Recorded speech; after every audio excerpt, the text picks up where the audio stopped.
कान्हा कितनी तन्मयता से बांसुरी बजा रहा है। किसके लिए बांसुरी बजा रहे हो कान्हा?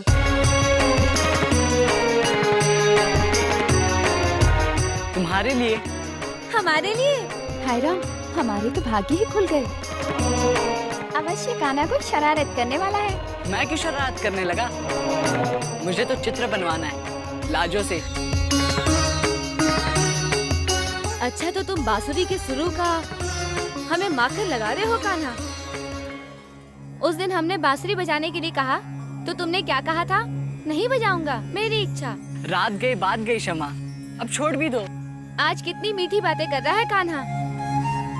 अरे पूछो तो इससे कि इसे किसका चित्र बनवाना है? राधा का। राधा का क्यों? मेरा क्यों नहीं? राधा मेरे मित्र है श्यामा। तो क्या हम तुम्हारे शत्रु है कान्हा? वैसा नहीं, राधा सुंदर है। हाय राम, इसका अर्थ क्या? हम सुंदर नहीं है कान्हा? नहीं नहीं, वैसी बात नहीं है कजरी। फिर बात कैसी है कान्हा, बताओ ना।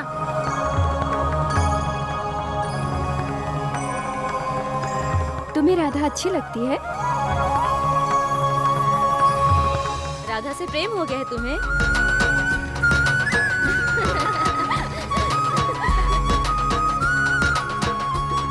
विवाह करोगे राधा से?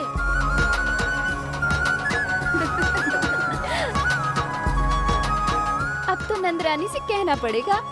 ना ना, मैया से मत कहना। तो क्या मैया से छुपकर प्रेम कर रहे हो? हाय राम, काश कान्हा तुम मुझसे छुपकर प्रेम करते।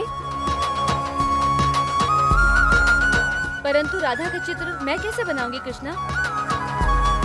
क्या वो गोकुल आने वाली है? नहीं। तो क्या राधा का कोई और चित्र है तुम्हारे पास? नहीं। फिर चित्र कैसे बनेगा? मुझे देखकर। तुम्हें देखकर? हाँ, मैं तुम्हारे सामने बैठूंगा और तुम राधा का चित्र बनाना। लगता है प्रेम रोग का तुम पर बुरा असर पड़ा है कन्हैया। तुम्हें देखकर राधा का चित्र कैसे बनेगा? क्योंकि मुझ में ही राधा है और राधा ही कृष्ण है। राधा और कृष्ण अलग अलग नहीं है, केवल सृष्टि के कल्याण के लिए विभक्त हुए हैं हम, अलग अलग हुए हैं। तुम्हारी बातें तो हमारी समझ में नहीं आ रही है कान्हा। तुम ऐसा करो कन्हैया, चुनरी या साड़ी लपेट कर आओ, फिर मैं तुम्हें देखकर राधा का चित्र बनाऊंगी। ठीक है।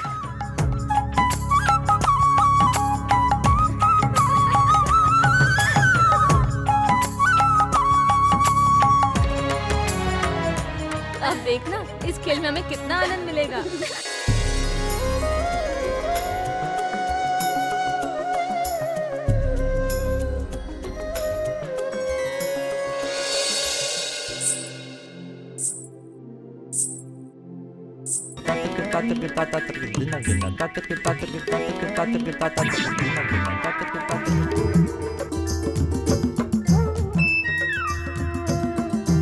ये मैंने क्या कर दिया?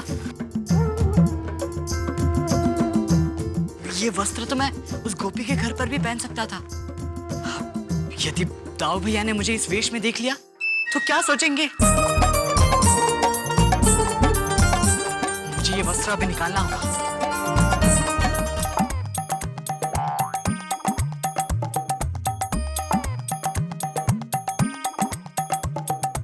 ए लड़की,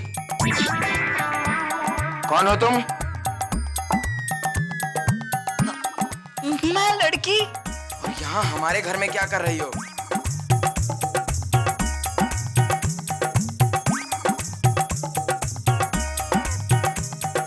तुम मुझे गोकुल की तो नहीं लगती। कहाँ जा रही हो? रुक जाओ। तुम कहीं कंस की गुप्तचर तो नहीं? भैया शोर मत मचाइए। मुझे अपना चेहरा दिखाओ। मैं कहता हूँ मुझे अपना चेहरा दिखाओ। नहीं दिखाती हो? अभी बताता हूँ। मैया, पिताजी। भैया, मैया को क्यों बुला रहे हो? कान्हा तुम? और तुमने ये अपना भेष क्यों बदल रखा है? अब मैं क्या बताऊं भैया? बलराम,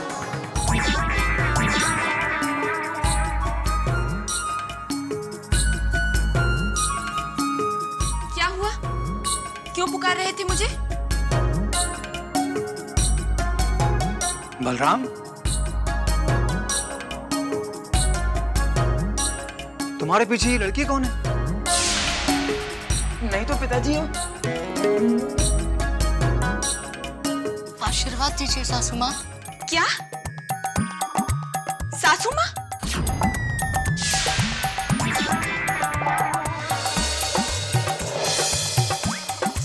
पिताजी, आशीर्वाद।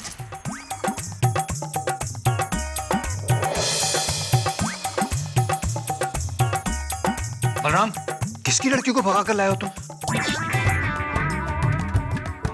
पिताजी मैं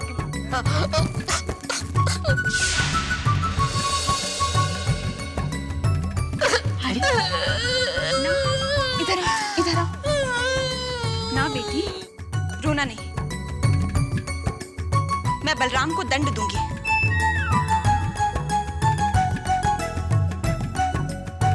और तुम्हें तुम्हारे घर भिजवा दूंगी।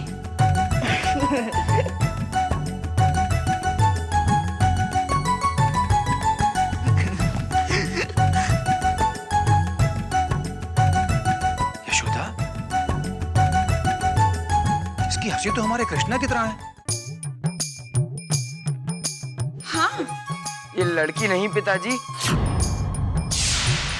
ये अपना कृष्णा ही है। क्या? क्या?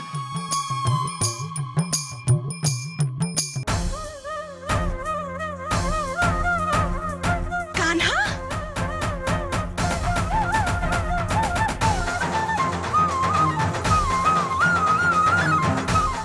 तुम भी ना, कृष्णा?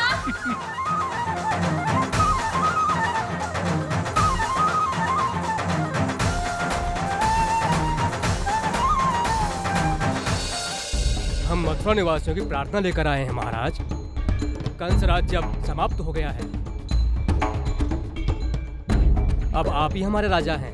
चलकर मथुरा का राज सिंहासन सुशोभित कीजिए। नहीं, ये उचित नहीं होगा।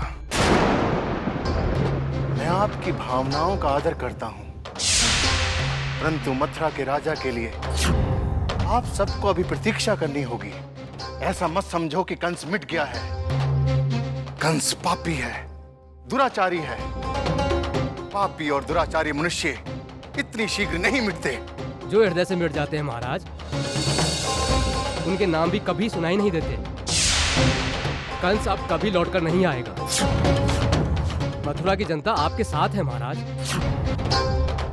आप चलकर आपका राज सिंहासन संभालिए।